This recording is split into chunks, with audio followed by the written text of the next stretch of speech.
What's that? It's lunchtime? Perfect. Bring in my meal. This is so good.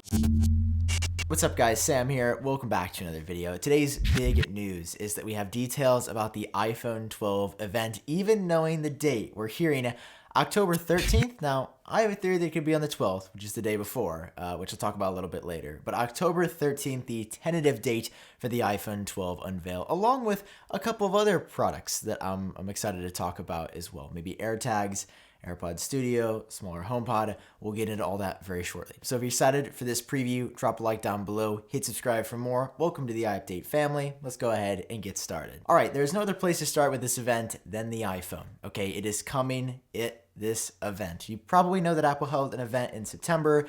There's no iPhone. It was just for the new Apple Watch Series 6 and also for some new iPads. But the iPhone is the big thing here. I think there's going to be one or two other things as well, but it is the iPhone event. This year, we're getting 4 models of the iPhone, which is the most new models of an iPhone at one time ever. And Apple's following a familiar but slightly different strategy. Rather than like one lower end model and 2 higher end models, there's going to be 2 of each now. One super cool new 5.4 inch model that's going to be called iPhone 12 mini, one 6.1 inch model, like an upgraded version of the iPhone 11 that you probably already have. It's going to be called the iPhone 12. And then on the high end, we have a 6.1 inch, so screen increase there, iPhone 12 Pro, and a 6.7 inch, also with a larger screen than the year before, iPhone 12 Pro Max. So the Pro phones are getting even bigger than before, and they're going to have some bonus features. We'll talk about those in just a second. All the displays for the iPhone 12 are going to be OLED, so they are going to be true black. You can basically turn on individual pixels as you want them to, so a super high quality screen across the board this year. The design is the big thing changing. This is not, in terms of looks, going to be an iPhone 11s or a small upgrade. Apple's going to make it look similar to the iPad Pro, so squared edges, no more curves on the iPhone. It's going to feel really good in your hand. I've held them. They feel really nice, at least dummy units. And they're going to look futuristic. Like, I really am a fan of the design. I think Apple has knocked it out of the park from what we've seen, and I know that when we get it from them specifically, it's gonna look even better. So the design, 10 out of 10 upgrade. It is a new era, truly, for the iPhone, although it's sort of going back to the iPhone 4, iPhone 5 era, coincidentally. Okay, so what? So we just get a new design? No, obviously there's some big changes happening on the inside. A14 processor, gonna be fast. We've seen Apple preview it in the new iPad Air. Very, very impressive. Apple's obviously bringing the A14 chip to these new iPhones. 5G! 5G! Nobody really gets what this is, but it's been such a hype term. It's just faster cellular, if it's even supported in your area. I'm excited for it, but like, it's not even that important to me. It is just significantly faster internet when you're not on Wi-Fi. That's the best way to think about it. And there's all kinds of conspiracies and controversies. I don't really care about any of that. Just know that your iPhone has the capacity, when you buy the iPhone 12, to be faster than it ever was before. And then we get into some of the differences. So like the iPhone 12, the 2 lower end models, they're going to have a dual camera on the back. The Pros are going to have a triple camera setup. And the Pros are also getting something else pretty cool this year, which is a LiDAR sensor. This is literally Apple sending a laser out and back to hit an object, and then that tells you the exact distance because it's called time of flight technology. They measure how long it takes for the laser to go there and back, which happens pretty much instantly, and then you know exact measurements. Apple already has this on the iPad. Something else that's debuted there that they're bringing to the highest end iPhones.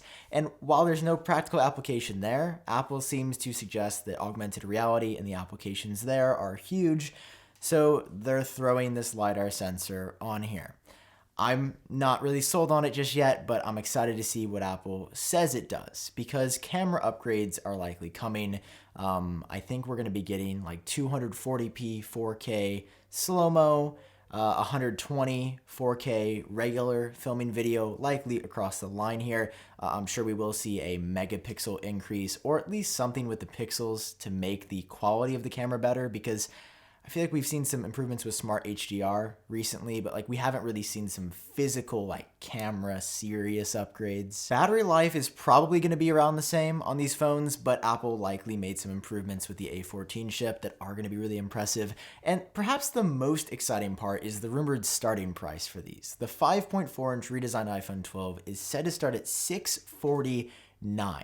which is going to be, I think, the phone to buy if they if they do end up hitting that price target. For the higher end iPhones, we've heard there could be a price increase, but like if Apple increases the price, we should probably just not buy them. What Apple's not including with the iPhone 12 though is perhaps another part of the story that I think is really important. So no charging brick in the box and no headphones in the box. It was hard for me to get that one out. Now, okay, I don't actually care about the headphones, but the charging brick is one step too far. There is going to be a USB-C to Lightning cable to plug it in to an outlet if you have a brick, like to plug it into your MacBook or your iMac, but you won't be natively for free getting a power brick anymore to help the environment. For the iPhone 12 right now, the biggest toss-up, I think, is whether or not Touch ID makes a comeback, because Apple put Touch ID into the newest iPad Air. Like there's Touch ID in the power button.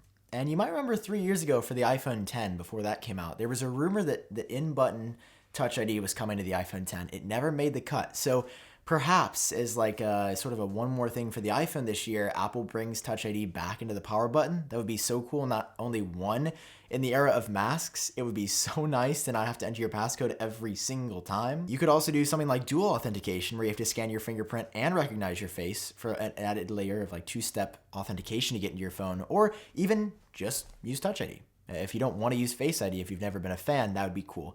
There's really not a lot of credibility to this happening, but I wanted to throw it in here because I think that would be really, really exciting. And I mean, Apple has done it to one other product this year. And speaking of some other products, this is where the guessing gets fun, because for the last 5 or 6 years, every year, Apple has announced the new Apple Watch and the iPhone simultaneously. They're like married together, probably having a bunch of babies. I don't know. I'm not getting into their business. However, this year, the Apple Watch got announced before the iPhone. So what is Apple going to do at this event? 2 things that I think have a high probability of being announced, one more so than the other, I'll start there, is AirTags. This is Apple's tracking accessory. It's really small. It's about the shape of a bottle cap. John Prosser gave us our first look at this, and it really is going to be a small accessory product for Apple. This is not going to be an iPhone for them or an Apple Watch, or even something that I think the mainstream cares about. Like even something that people like me might not even care about, because it's kind of insignificant. There's going to be some bells and whistles here that Apple hopes makes it worth it though, from being able to use augmented reality to see exactly where it's located in a room. There's going to be a special U1 chip inside of here for spatial awareness, so that you're going to know down to like the centimeter where this tag and tracking thing is located, and you're going to be able to put it on your skateboard, on a backpack.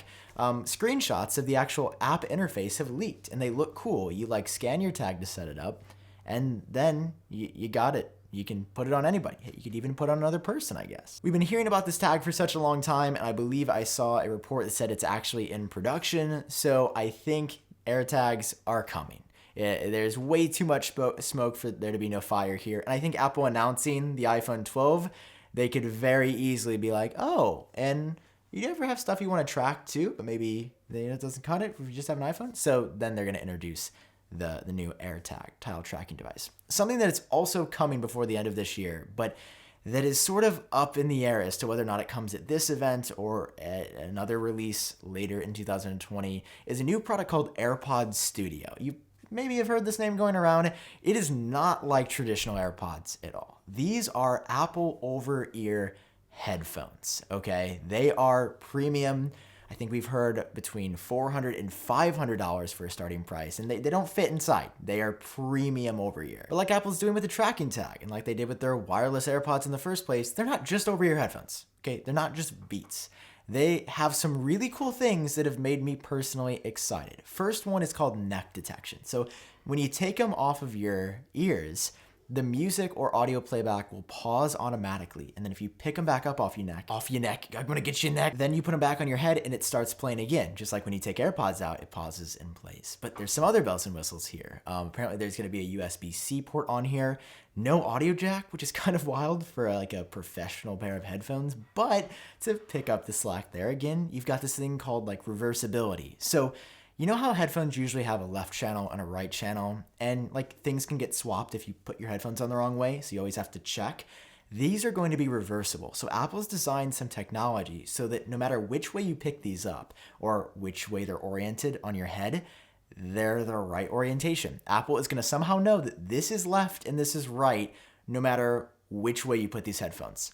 I think that's super cool. Like, that's just one of those features where you just pick up and play. You don't have to think about it. If you're working on music, if you're trying to record some audio, or just listen to something that sounds good, pick the headphones up, put them on. Everything's routed correctly right out of the gate. Oh, and of course, active noise cancellation. I feel like that's sort of implied, but they will have active noise cancellation so that when you're on those long flights, or you just don't want to hear that baby crying anymore. Actually, you should probably respond to a crying baby, but that's coming from me who doesn't have kids, and that sounds kind of cold-hearted, but babies are kind of annoying sometimes. And the images that you've been seeing on screen are actually what they look like. So this is our first look at these, and you saw AirTags a little bit ago as well.